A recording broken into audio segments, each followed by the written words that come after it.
Hello दोस्तों, मैं हूँ पूर्णिमा और इस चैनल शक्ति में आप लोगों का स्वागत है।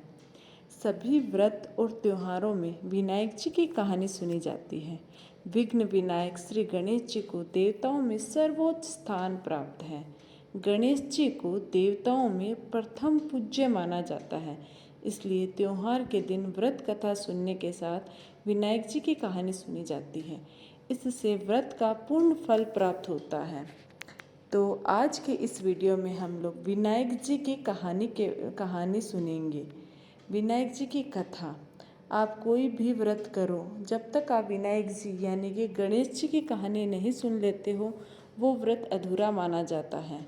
तो चलिए शुरू करते हैं विनायक जी की कहानी।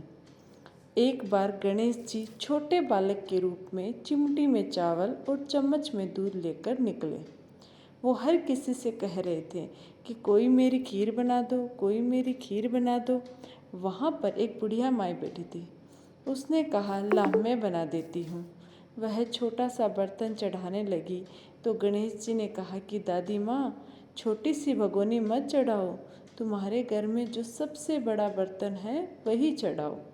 बुढ़िया माई ने गणेश जी का मन रखने के लिए बड़ा बर्तन चढ़ा दिया।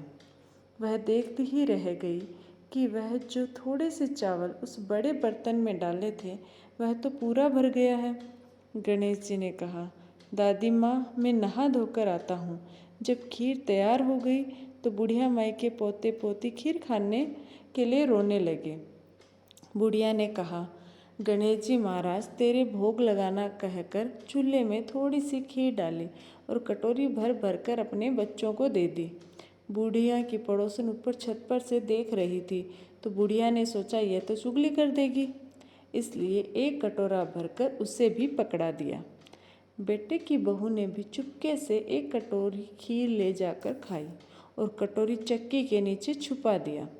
अभी भी गणेश जी नहाकर नहीं आए थे और बुढ़िया को भी भूख लग रही थी, तो वह भी एक कटोरी में खीर डालकर किवाड़ के पीछे बैठकर एक बार फिर कहा, श्री गणेश जी महाराज, आपके भोग लगे, यह कहकर खाना शुरू कर दिया।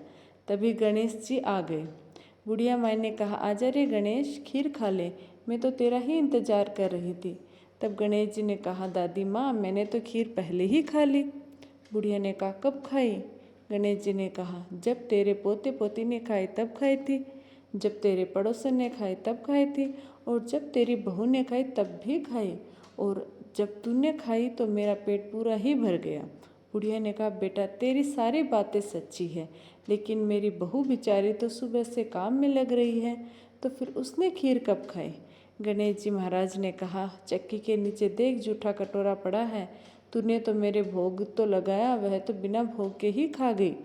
बुढ़िया ने कहा, बेटा, घर की बात है, घर में ही रहने दो। अब बताओ, बची हुई खीर का क्या करूं? गणेश जी ने कहा, नगरी को जिम्मा दो। बुढ़िया माई ने पूरी नगरी जिम्मा दी, फिर भी बर्तन खाली नहीं हुआ। जब राजा को यह बात पता चली तो राजा ने बुढ़िया को बुलाया और कहा, क्यों रे बुढ़िया, ऐसा बर्तन तेरे घर पर कहाँ से आया? ऐसा बर्तन तो राजमहल में होना चाहिए। बुढ़िया ने कहा, राजा जी, इस बर्तन को आप ले लो। राजा जी ने खीर का बर्तन महल में मंगा लिया। लाते ही खीर में कीड़े मकोड़े, बिच्छू, कंछले और दुर्गंध आने लग गई। यह देखकर राजा ने बुढ़िया से कहा, बुढ़िया, बर्तन वापस ले जा, तुझे हमने दिया। बुढ़िया ने कहा, राजा जी, आप देते तो पहले ही कभी दे देते, यह बर्तन तो मुझे मेरे गणेश जी ने दिया है। बुढ़िया ने बर्तन वापस लिया, लेते ही सुगंधित खीर हो गई। घर आकर बुढ़िया ने गणपति को बोला, बची हुई खीर का क्या करें? गणेश जी ने कहा, बची हुई खीर को झोंपड़ी के कोने में खड्डा खोदकर गाड़ दो, उसी जगह सुबह उठकर वापस खोदेगी तो धन के 2 चरे मिलेंगे। ऐसा कह के गणेश जी अंतर्ध्यान हो गए। समय जाते ही झोंपड़ी के लात मारते हुए गए। झोंपड़ी की जगह पर महल हो गया। सुबह बहू ने फावड़ा लेकर पूरे घर को खोद दिया तो कुछ भी नहीं मिला। बहू ने कहा, सासू जी, थारो गणेश जी तो झूठो है। सास ने कहा, बहू, मारो गणेश झूठो नहीं है, ला मैं देखूं। वह सुई लेकर खोजने लगी तो टन टन करते 2 धन के चरे निकल आए। बहू ने कहा, सासू जी, गणेश जी तो साचो ही है। सास ने कहा, गणेश जी तो भावनाओं को भूखो है।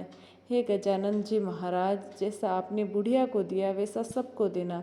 विनायक जी की कहानी कहने वाले, हुंकार भरने वाले और आसपास के सभी सुनने वाले सबको देना। बोलो विनायक जी महाराज की जय हो।